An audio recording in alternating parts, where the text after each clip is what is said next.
अस्सलाम वालेकुम वरहमतुल्लाह।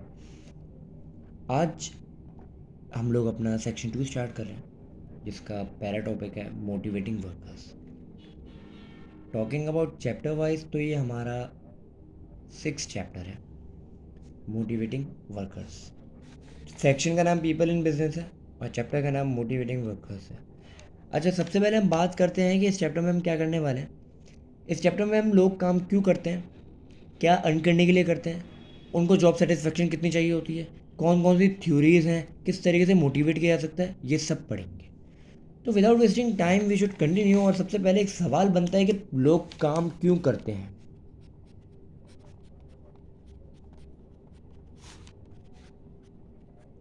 क्यों करते हैं काम, वजह क्या होती है।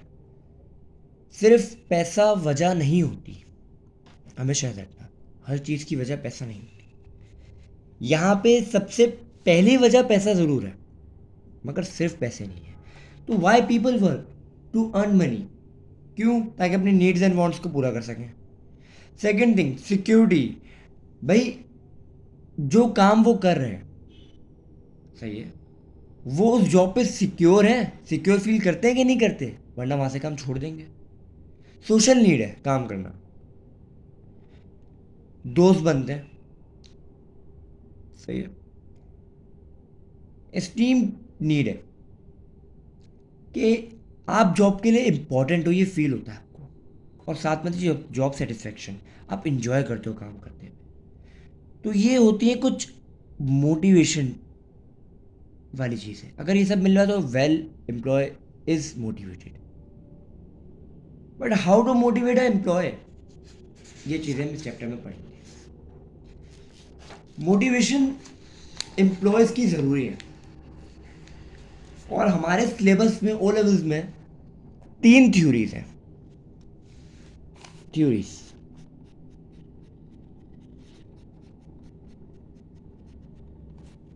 सबसे पहले आती है FW टेलर की।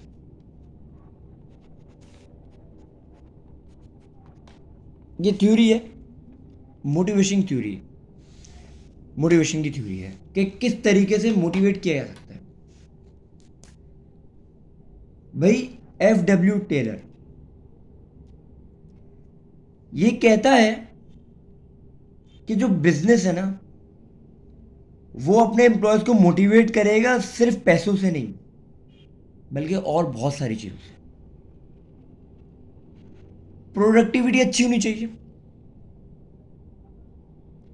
एक काम बार बार करवाने से मोटिवेशन लेवल कम होता है, वर्कर डिमोटिवेट होता है। तो कंपनी को जॉब रोटेशन करवानी चाहिए।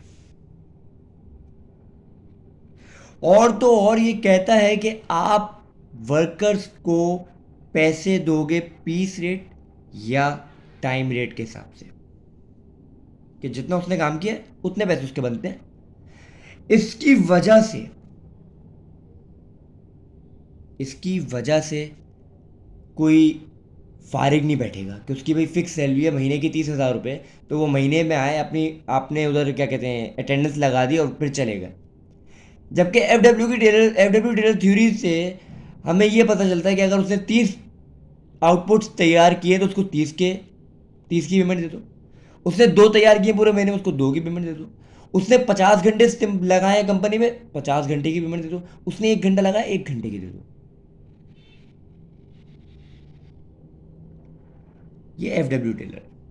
फिर आते हैं मास्लो पे, नंबर 2।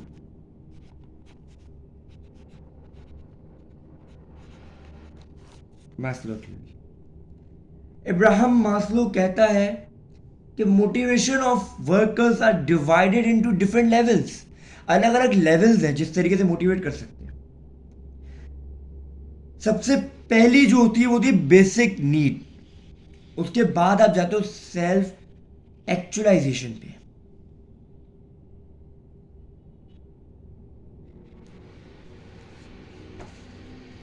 सबसे पहले आपकी खुद की जो नीड है, फिजियोलॉजिकल नीड, ये आती है जिसमें आप किस तरीके से मोटिवेट होगे कि आपकी वेजेस इतनी होनी चाहिए कि आप अपने खुद के नीड्स को फुलफिल कर सको। ऐसा ना हो कि आटा 400 रुपये किलो मिल रहा है और आपकी सैलरी 300 रुपये, तो आप नहीं कर सकते किसी तरीके से भी गुजारा।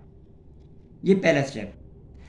दूसरा कहता है safety need, job satisfaction and job security होनी चाहिए।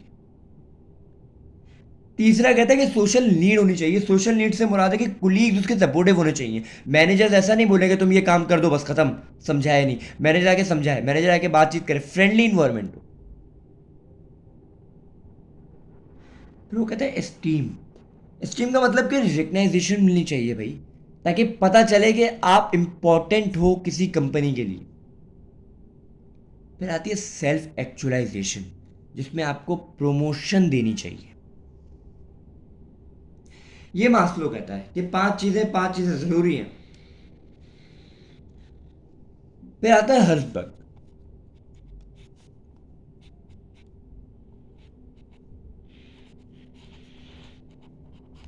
अब हर्सबर्ग कौन है?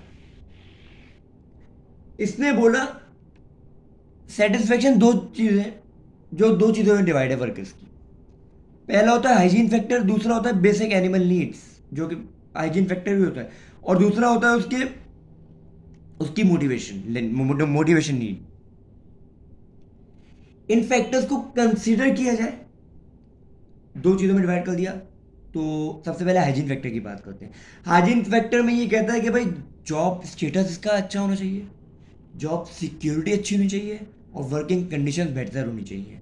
जबकि मोटिवेशन कहता है कि अचीवमेंट अगर है तो आप रिकग्नाइजेशन दोगे और पर्सनल ग्रोथ का मौका दोगे बंदे को। ये हर्सबर्ग कहता है, शॉर्ट एंड सिंपल। अब हम आते हैं, ये तो थ्योरीज थी, अब हम बात करते हैं factors that motivate workers.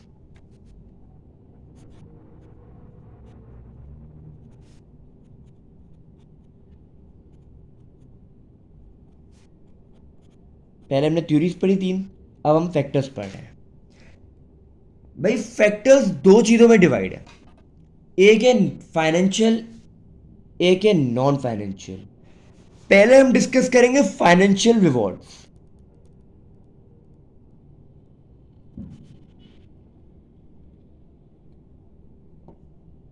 Financial rewards,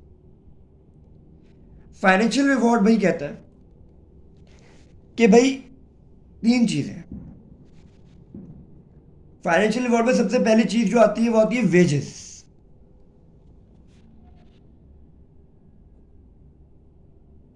wages क्या होती है? Wages are paid on daily, weekly या मंथली बेसिस। इसका बेनिफिट ये होता है कि वर्कर्स रेगुलरली पेड होते हैं तो वो अपने एक्सपेंस पे ऑफ कर सकते हैं। और इसको कॉस्ट कैसे किया जाता है, इसको कैलकुलेट कैसे किया जाता है? Number of hours multiply by the amount settle on 1 hour. 1 घंटे के बोले तो 10 रुपये मिलेंगे, उससे 10 घंटे काम किया उसको 100 रुपये मिल गए। फिर आता है आर्ली रेट।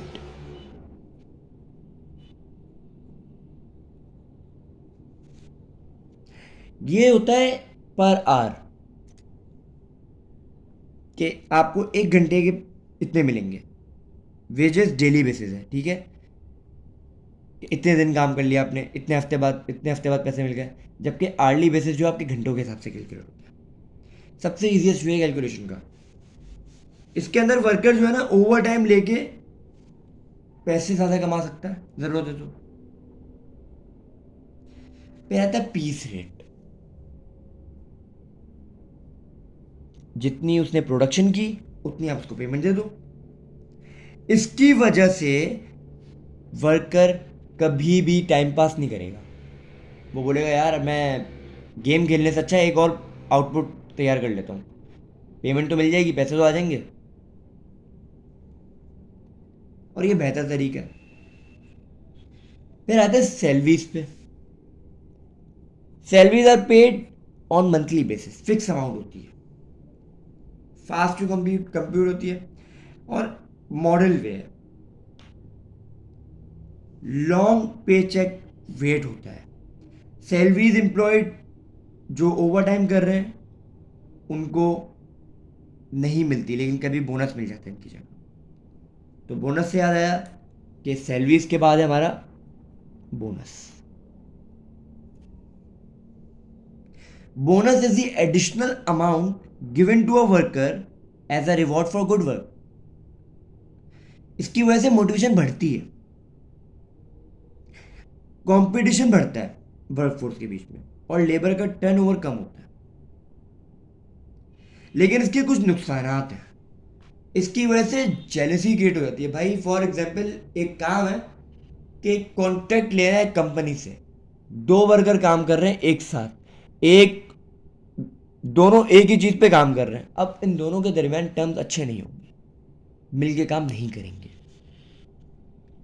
और हो सकता है कि आपने सोचा हुआ है, अगर देखो अगर मुझे 10 लाख का कॉन्ट्रैक्ट मिल गया तो कंपनी मुझे 1 लाख रुपए पूरे देगी, सोच के बैठे हुए हो, कंपनी ने आपको 1 रुपया भी नहीं दिया, आपका मोटिवेशन लेवल खत्म, and.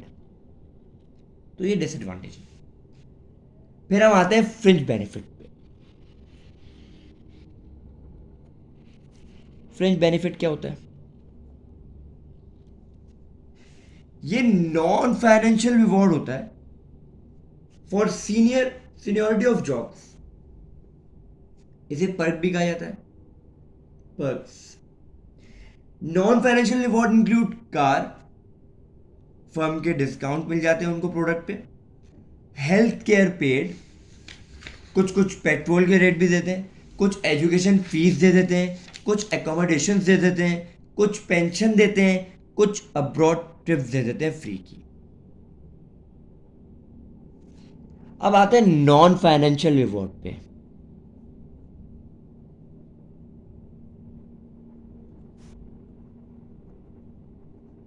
Non financial reward, non financial reward में सबसे पहली चीज आती है जॉब सेटिस्फैक्शन।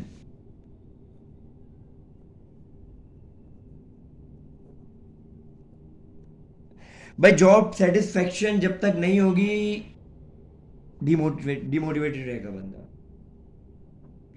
जॉब सेटिस्फैक्शन किस तरीके से हो सकती है?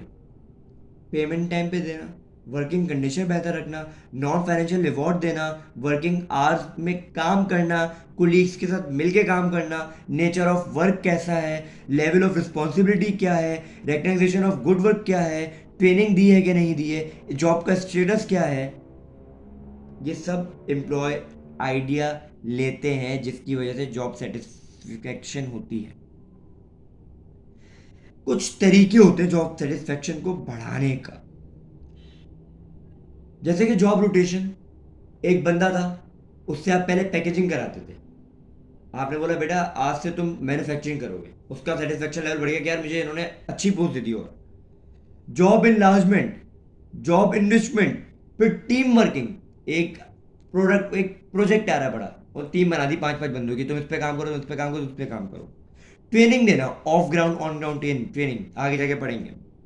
अपॉर्चुनिटीज फॉर प्रमोशंस, इससे भी जॉब सेटिस्फेक्शन बढ़ती है। ठीक है, यहां पे होता है हमारा chapter complete, chapter number 6। Subscribe करना नहीं भूलिएगा और शेयर भी कर दीजिएगा। जज़ाकल्लाह, अल्लाह हाफ़िज़।